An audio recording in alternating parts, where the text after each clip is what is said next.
श्री पद्मनंदी पंचविंशति का ग्रंथ का कल से 12वां प्रकरण ब्रह्मचर्य रक्षावर्ती यह प्रारंभ हो चुका है। और इसके कल 3 श्लोक अपन ने देखे थे कि किस प्रकार से जो मुनिराज होते हैं, यति होते हैं, वे अपने ब्रह्म स्वरूप आत्मा की चर्या करते हैं, जिसे ब्रह्मचर्य कहा गया है। और ऐसे जो यतीश्वर होते हैं, वे किसी के द्वारा भी कैसे भी, चाहे स्वर्ग की अप्सराएं भी आ जाएं, नृत्य करने लगे, अपनी भाव भंगिमाओं से भी उनको यदि रिझाना चाहें तो भी वे अपने ध्यान से विचलित नहीं होते हैं। ऐसे जो यतीश्वर हैं उनको नमस्कार हो, वे जयवंत हों। इस प्रकार की बातें कुछ कल अपन ने देखी थी। आज आगे बढ़ते हैं और आज चौथे श्लोक से अपन आगे देखते हैं। अपने सामने ये चौथा श्लोक है।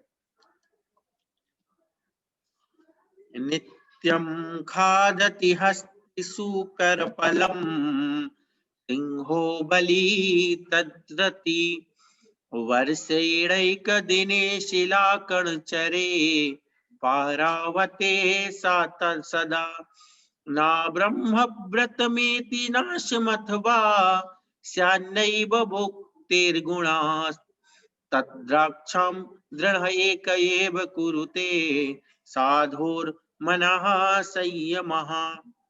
क्या कहा?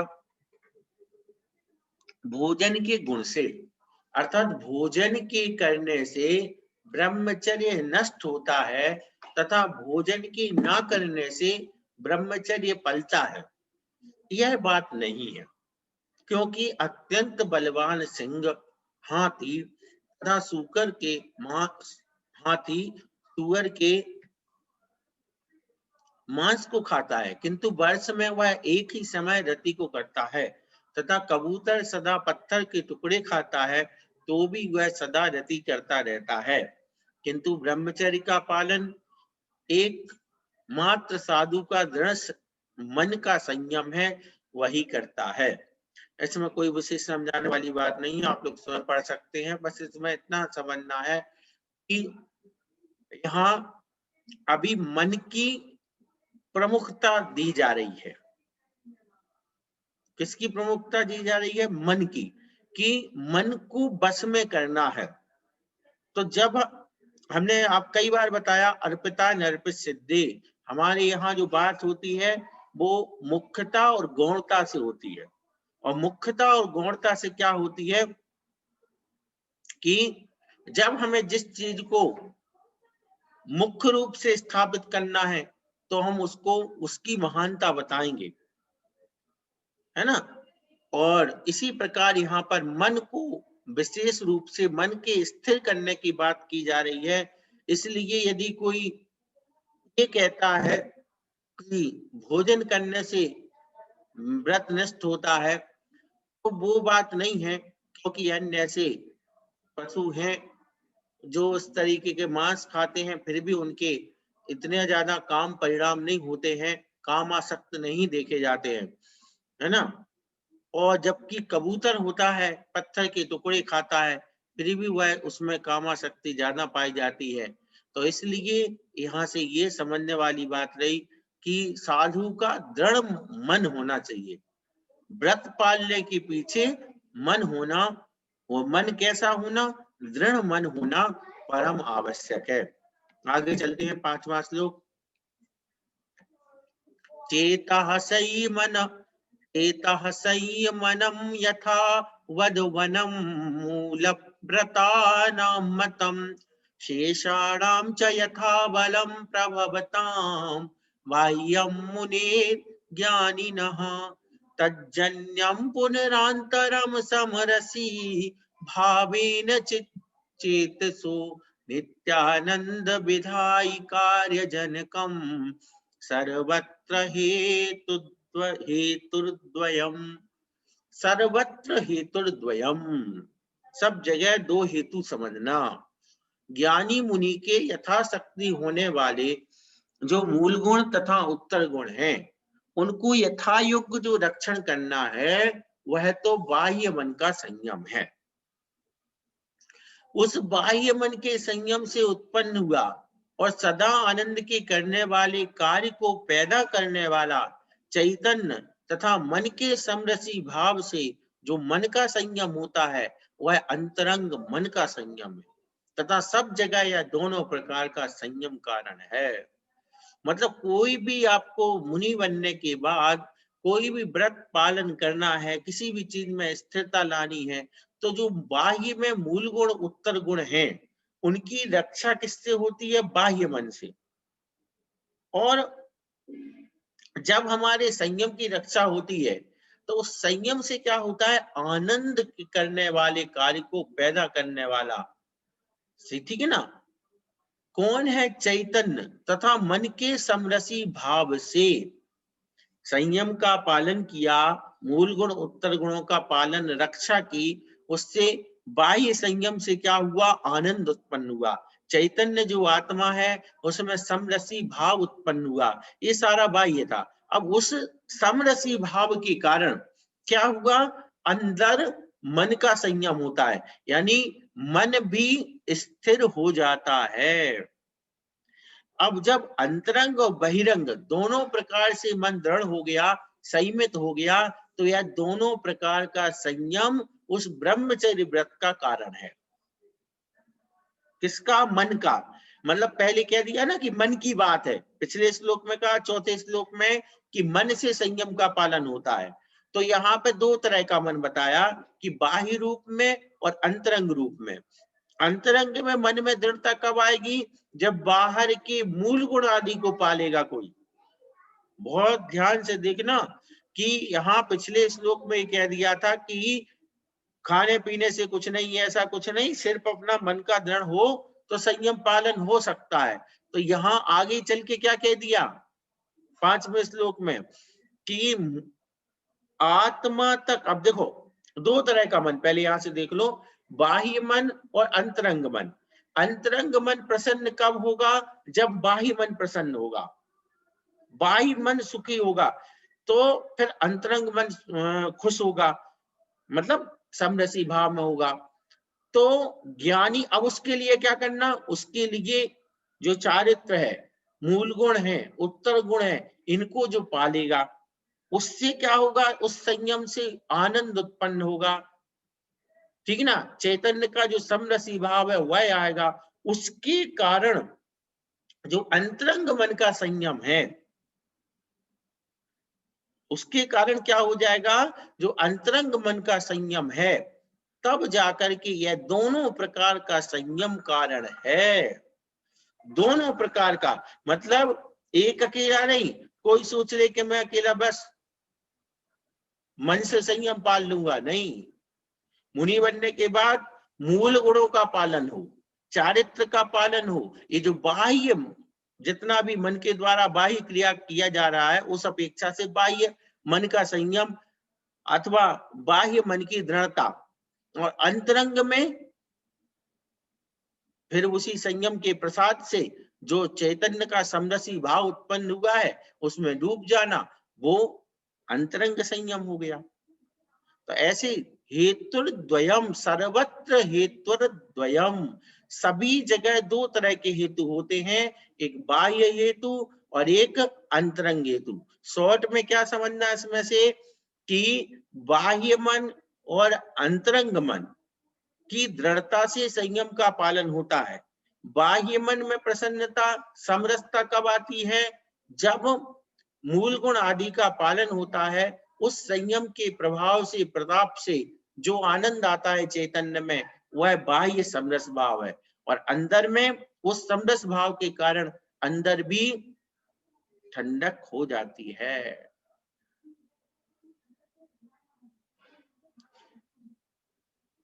कैसे समझाएं? और समझाएं आपको? देखो हम समझाते।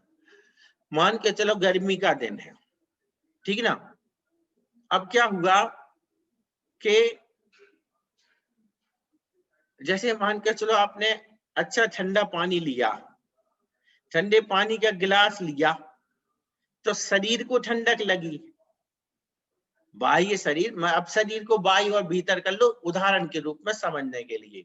तो बाहर में हमने गिलास पकड़ा, गिलास पकड़ते ही साथ शरीर में ठंडक मिली बाहर से, और उसको पिया तो क्या हो गया, अंदर भी ठंडक आ गई।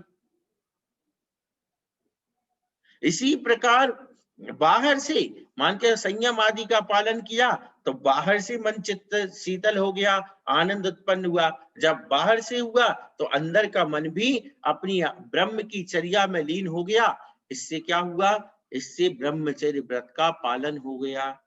तो इस प्रकार से अंतरंग और बहिरंग दोनों कारण सर्वत्र सब जगह जानना चाहिए। किसी भी कार्य में ये नियम है, सिद्धांत है, कोई भी कार्य करना है तो अंतरंग और बहिरंग दोनों प्रकार के कारणों से कार्य हुआ करता है। एक प्रकार के कारण से नहीं होता, दोनों प्रकार के कारणों से कार्य हुआ करता है। ऐसे तो मूल बात ये थी कि चौथे श्लोक में जो मन की दृढ़ता कही थी उसके साथ यहाँ पर बता दिया कि इतना ही मत समझ लेना कि कोई ऐसे बैठ जाए कि मैं तो मन में दृढ़ कर, नहीं नहीं, उसके लिए क्या करना पड़ेगा, आपको ये मूल गुण आदि का भी पालन करना पड़ेगा। क्या होता है, आदमी वो अपना शॉर्टकट बहुत जल्दी निकालता है, बहुत जल्दी निकाल लेता है, इसलिए आचार्य महाराज कह रहे हैं ऐसा नहीं, इसकी पूरी बात समझो। पूरी बात क्या है, मूल गुण आदि का पालन होगा तब जाकर के बाह्य मन प्रसन्न होगा। बाह्य मन के कारण जो समरसता उत्पन्न होगी तो अंतरंग की भी पवित्रता बढ़ेगी और संयम की रक्षा होगी। अगला है 6वां नंबर, तो भ्रांति करी नरस्य मदिरा पीतिर यथा स्त्रीक तथा तत्संगेन कुतो मुनिर्व्रत विधा तत्संगेन कुतो मुनिर्व्रत विधि स्तोकोऽपि संभाव्यते तस्मात् संसृतिपात भीतमतिभिः प्राप्तस्तपो भूमिकां कर्तव्यो व्रतिभिः समस्त युवति त्यागे प्रयत्नो महान। जिस प्रकार मदिरा का पान मनुष्य को भ्रांति करने वाला होता है, उसी प्रकार स्त्री भी मनुष्य के चित्त को भ्रांति की करने वाली होती है। इसलिए उस स्त्री की संगति से मुनि के थोड़े भी व्रत के आचरण की संभावना नहीं हो सकती है। इसलिए आचार्य कहते हैं कि जिन मुनियों की मति संसार में भ्रमण करने से भयभीत है और जो मुनि तप की भूमिका को प्राप्त हो गए हैं, उनको समस्त स्त्रियों के त्याग में बड़ा भारी प्रयत्न करना चाहिए। शब्द देखो आप, समस्त युवती त्यागे प्रत्यनो महान, महान प्रयत्न करना पड़ेगा, आसान नहीं है, आसान नहीं है। जिस प्रकार मदिरा का पान मनुष्य को भ्रांत करने वाला होता है, मोह माह मत पियो नाथ, वही वाली बात, मदिरा उन्मत्त कर देता है, वैसे स्त्री के सामने आने पर मनुष्य के चित्त को भ्रांति करने वाली होती है। ये देखो, कभी भी एक बात विशेष ध्यान रखना कि पहले ही कह दिया, क्या कह दिया, माता बहन सुता पहचानो। ये बार बार हर जगह हर बार प्रश्न होता है, स्त्री माता सुता, वो संसार में बिस्मिल नारी, या जैसे स्त्री की बात आएगी तो आजकल क्योंकि चूंकि पढ़े लिखे लोग हैं तो वो थोड़ी सी बात में थोड़े थोड़े में उसका भाव पक्ष तो समझते नहीं है और शब्दों में उलझ जाते हैं। हमारे यहाँ हमने कहा था, आपको बताया था, शब्दार्थ, नयार्थ, मतार्थ, आगमार्थ और भावार्थ, ऐसे करके जब 5 जगह से गुजरते हैं तब जाकर के उसका अर्थ तैयार होता है। आज जानते क्या, देखो बुरा मानने वाली बात नहीं है, स्वाध्याय करने वाले भी जो आज स्वाध्याय करते हैं उनमें से कितने % लोग, आप में से अभी मतलब ईमानदारी से अगर बात कर लो तो आप में से भी 90% लोग निकलेंगे जिनको ये पता नहीं होगा कि 5 अर्थों के बाद अर्थ निकलता है। ये सच्चाई हकीकत है, इसमें बुरा लगने वाली कोई बात भी नहीं है। मतलब 5 अर्थों के बाद 5 तरह का अर्थ निकलता है, 4 प्रकार का टोटल करने के बाद 5वें के बाद उसका अर्थ निकलता है। कि इसका अर्थ ये है। अपन क्या करते हैं, अपन ने शब्द पढ़ा, अर्थ निकाल लिया, अपन सोचते हैं हम विद्वान हो गए या हमने समझ लिया। ऐसा नहीं है। हमारे जैन दर्शन के शास्त्र को पढ़ने के बाद अर्थ क्या निकला, ऐसे नहीं निकलता अर्थ। अर्थ निकालने के लिए आगम क्या कहते, जैसे मान के चलो अभी एक श्लोक अगर किसी ने पढ़ लिया और उसमें क्या लिखा, अभी यही के मैं प्रैक्टिकल बता रहा हूं आपको, क्या लिखा था कि भोजन करने से कुछ नहीं होता है। भोजन कर, कोई सोचे कि हमने गरिष्ठ भोजन कर लिया इससे व्रत नहीं पलेगा, ऐसा नहीं। बोले भोजन करने वालों के भी व्रत पलता है और भोजन नहीं जो करते ऐसे कबूतर आदि भी कामी देखे जाते हैं। अब इस आधार पर कोई क्या कह देगा, अगर इसी श्लोक को पकड़े वो और आगम को नहीं पढ़े, बाकी की आगम को, तो क्या हो जाएगा, वो तो सिद्ध कर देगा कि भैया जो स्त्री राग कथा श्रवण तन्मरुराग निरीक्षण वृश्रेष्ठ रस, वृश्रेष्ठ रस में क्या है कि तरह तरह का जो काम उत्पादक भोजन है, ऐसा भोजन नहीं करना चाहिए, इसका मना किया गया, ब्रह्मचर्य के लिए मना किया गया।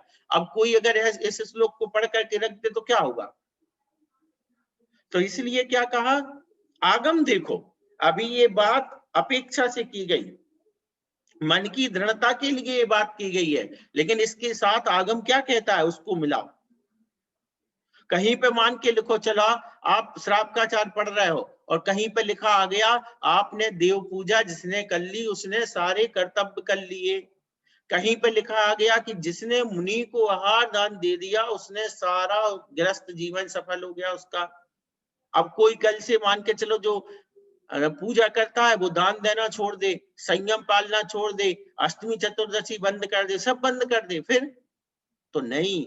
तो आगम, आगम अर्थ क्या कहलाता है, इसका हम आगम से उसका बिठाना कि आगम में और क्या कहा गया है, इसको किस रूप में ग्रहण करना है, ऐसा आगमार्थ भावार्थ जाकर के तब जाकर के उसका अर्थ निकलता।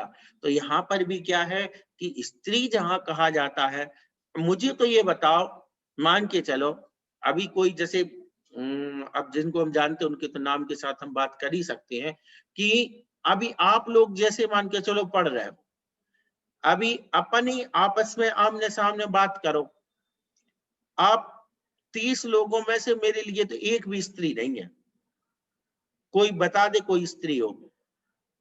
अब जैसे मान के चलो सबसे पुरानों में हमारी परिचित में नैना भाभी है, अब वो भाभी है ना। अब इसके बाद देखो वो बसंती जी बुआ, उनको हम लोग जैसे कॉलोनी की अपेक्षा बुआ कहने लगे, वो बुआ है।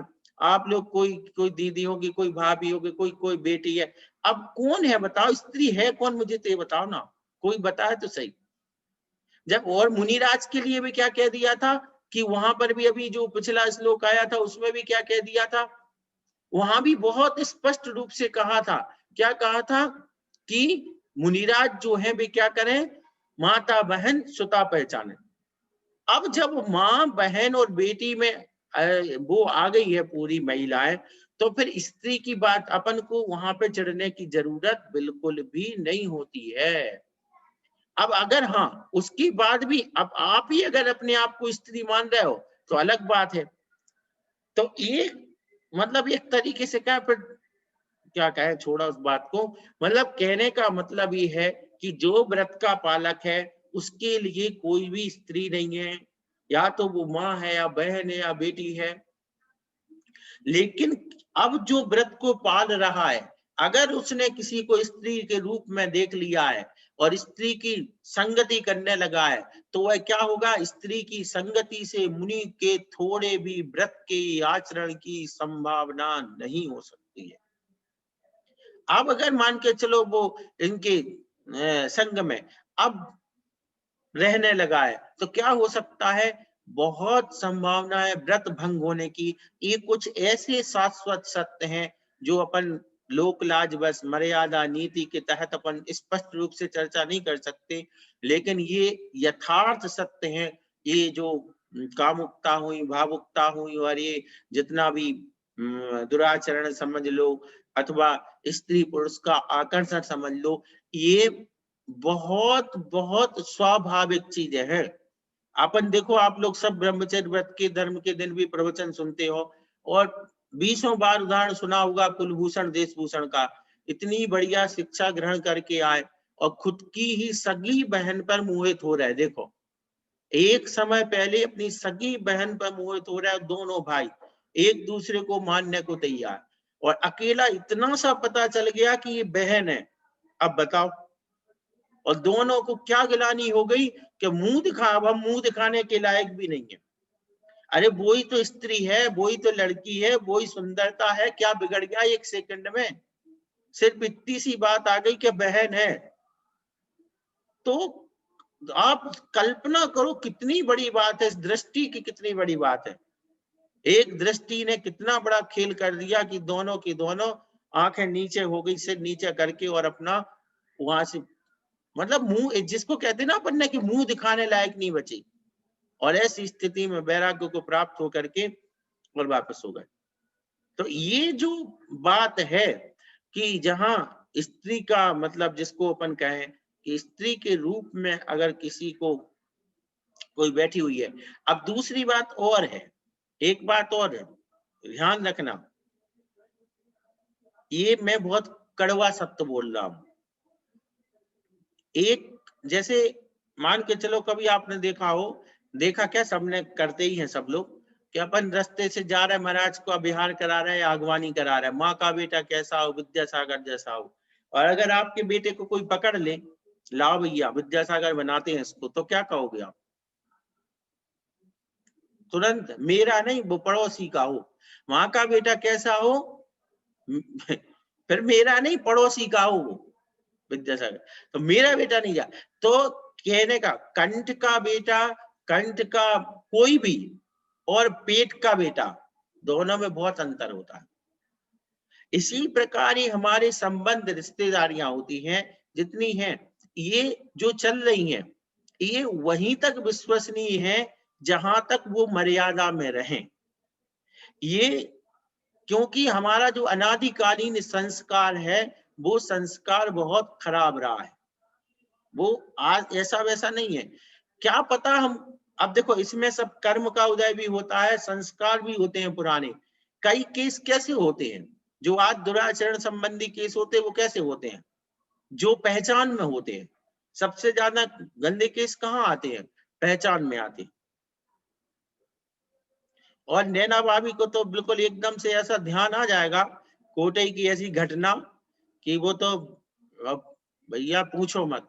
मतलब घर में ही तक हो जाते हैं। क्यों हो जाते हैं?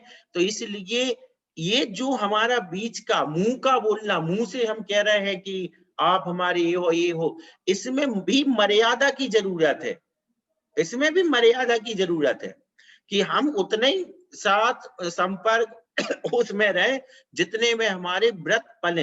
ये नहीं है कि अगर किसी मुनिराज ने किसी को माँ बोल दिया है, बहन बोल दिया, तो वो उसके साथ रहने लगे। अब मैं बहुत स्पष्ट बोल रहा हूं, मुनि अथवा ब्रह्मचर्य व्रत जिसने लिया है, और ब्रह्मचर्य व्रत छोड़ो, अरे नैतिकता भी तो कोई चीज होती है। तो जिसने लिया है उसके लिए ये भी नहीं है कि अगर बहन मान लिया तो तुम बहन के मतलब कि रहने लगो साथ में, नहीं। ये तो सिर्फ उत्तरी दृष्टि की पवित्रता की बात थी। अब संसर्ग की बात, ये मन को पवित्र की बात थी। काय से पवित्र रहना है तो आप उसके संसर्ग में भी नहीं रहो। संसर्ग का मतलब क्या हुआ? साथ में रहना, साथ में सोना, साथ में खेलना। तो इसको भी दूर करना पड़ता है बहुत। मतलब इसके लिए मैं कह रहा हूं कि ये सूक्ष्म विवेचन है, इसको अपन को मतलब जो मुनिराज हैं उन्हें नहीं तो कई कोई गली निकालना बहुत आसान है हमारे देश में। थोड़ा सा भी कहीं मिल जाए तो गली, तो देखो हमारा क्या है, हम तो उसको माँ माँ, ये तो माँ है हमारी, ये तो बहन है, या ये तो वो है। ये सब नहीं है, ये सब नहीं होता है। ये सब जहां पे हमारे शास्त्र नीतियां बड़ी स्पष्ट हैं कि विपरीत लिंगाकर्षण जो है वो है, उसको कोई टाल नहीं सकता है। इसलिए माँ बाप को भी सतर्क रहना चाहिए, और जो साधुओं की यहाँ पे बात चल रही है उनको भी। तो सिर्फ वहां की बात है कि सामने स्त्री दिखी तो उसको माँ के रूप में देख लिया, लेकिन उसके बाद ये नहीं है माँ मान नहीं लेना है, मतलब माँ बना के बिठा नहीं लेना है, बहन बना के बिठा नहीं लेना है। बस एक विकार भाव नहीं आए उसकी दृढ़ता के लिए, बस इतना है। इसका अर्थ नहीं तो आप समझो कि बस माँ बोल दिया तो फिर बहन बोल दिया तो फिर नहीं नहीं, बहुत अंतर है। इसलिए स्त्री है तो स्त्री क्या है, अब इस अपेक्षा से सारी स्त्रियां हो जाती। देखना आप, पहली दृष्टि माँ बहन बेटी वाली है, उसके बाद यदि उसके साथ जैसे मान के चलो, जैसे हमने कहा उदाहरण क्यों दिया था मैंने, कंठ का बेटा, पेट का बेटा, तो पेट के बेटे का, अब देखना आप लोग बुरा नहीं मानो तो एक उदाहरण सुना। उदाहरण क्या मतलब, एक बात को समझने के लिए, है ना, वैसे बुरा मानने का तो कोई सवाल ही नहीं है। जैसे अपने मान के चलो पड़ोस में कोई बच्चा है, आप लोग उसको बेटा कहते हो, अब भी कहेंगे, सब कहेंगे। आपके भी मान के चलो बिल्कुल छोटा बेबी है और दूसरे के भी है, आप अपने बेटे को भी बेटा कह रहे हो, दूसरे के बेटे को बेटा कह रहे हैं। अब हुआ क्या कि मान के चलो अभी आपके बेटे ने मान के चलो कि दीर्घ शंका कर दी, सोच कर ली, आपके माथे पे सेकंड भी नहीं आई, पूरा उसको साफ कर दिया और बढ़िया प्रसन्न चित्त हो, खुश और हो गई। अगर एक दिन से गया नहीं था तो ये और खुशी हो गई कि चलो बढ़िया है, ठीक है। और अब देखना उसको भी बेटा कहा था, अब वो पड़ोसन का बेटा था और वो पड़ोसन किस्मत से थोड़े से चली गई बाहर तक, और उस टाइम उसके बेटे ने चींची कर दी। आगे आप समझ गए होंगे, है ये स्वाभाविक अंतर है। तो हम ये नहीं कह रहे 100 के 100% पे कोई उदाहरण नहीं घटता है, एक आध अपवाद हर जगह होता है, लेकिन कथन बहुतायत का होता है कि इसी प्रकार माँ बहन बेटी की दृष्टि भी है, वह भी एक सीमा तक है, क्योंकि ये हमारे थोपे हुए हैं, बुरा मत मानिएगा, उसमें हम और आप सब साथ में बैठे हुए हैं। इसी बात को समझना बहुत महत्वपूर्ण, थोपे गए का मतलब हमने इनको अपनाया है, वो हमारी सगी बहन नहीं है, हम एक पेट के उत्पन्न हुए नहीं है। ये हमें बहुत अच्छी तरह सुनने में तो हालांकि ऊंच नीच लगेगा, लेकिन ये हकीकत है। तो इसलिए उसके साथ संसर्ग का मना, संसर्ग मतलब संसर्ग के कई अर्थ होते हैं कि उसके साथ उठना बैठना रहन सहन ये नहीं चलेगा। एक धीरे धीरे क्या होगा, ये उस जो जिसको आपने आज बहन किया कहा था, जिसको आपने वो कुछ भी कहा था, वो कल के दिन एक स्त्री के रूप में आ जाएगी। इस अपेक्षा से यहाँ पे ध्यान रखना कि जो स्त्रियां हैं उन स्त्रियों से चित्त क्या हो जाता है, चंचल हो जाता है, मनुष्य के चित्त को भ्रांति करने वाली हो जाती हैं। इसलिए उस स्त्री की संगति से मुनि के थोड़े भी व्रत के आचरण की संभावना नहीं होती। मतलब ब्रह्मचर्य खत्म तो फिर मुनि व्रत में बचता क्या है, सब खत्म है। जिन मुनियों की मति संसार में भ्रमण करने से भयभीत है और तप को प्राप्त हो गए हैं, उन्हें सब स्त्रियों को छोड़ने का बहुत प्रयत्न, थोड़ा नहीं बहुत प्रयत्न करना चाहिए। इस मामले में कभी भी आप परम पूज्य मुनि पुंगव सुधा सागर जी महाराज जी को देख लेना, आप यहाँ से बोलेंगे, उनकी आंखें यहाँ होगी, आप वो कान से सुनेंगे। जो लोग जानते हैं उनने देखा होगा, और कभी भी सामने आपसे आंख कितनी ही बड़ी भक्तन कोई ना हो, कोई भी हो दुनिया की स्त्री, वो सीधे आंख से आंख मिलाकर के बात नहीं करती है। इतने बड़े, अब इसके चलो खैर बाद में देखेंगे। तो इस प्रकार से कि व्रत को पालने के लिए कोई भी व्रत हो, तो ब्रह्मचर्य की बात है, हमें अपनी दृढ़ता और अपने पूरी तरीके से, जैसे खेत की रक्षा की जाती है अनाज की, वैसे ही तरह तरह की सील बाढ़ नौराख वाली बात है। इसी को कल थोड़ा सा आगे देखते हुए आगे बढ़ेंगे। आज इतना ही। जिनवाणी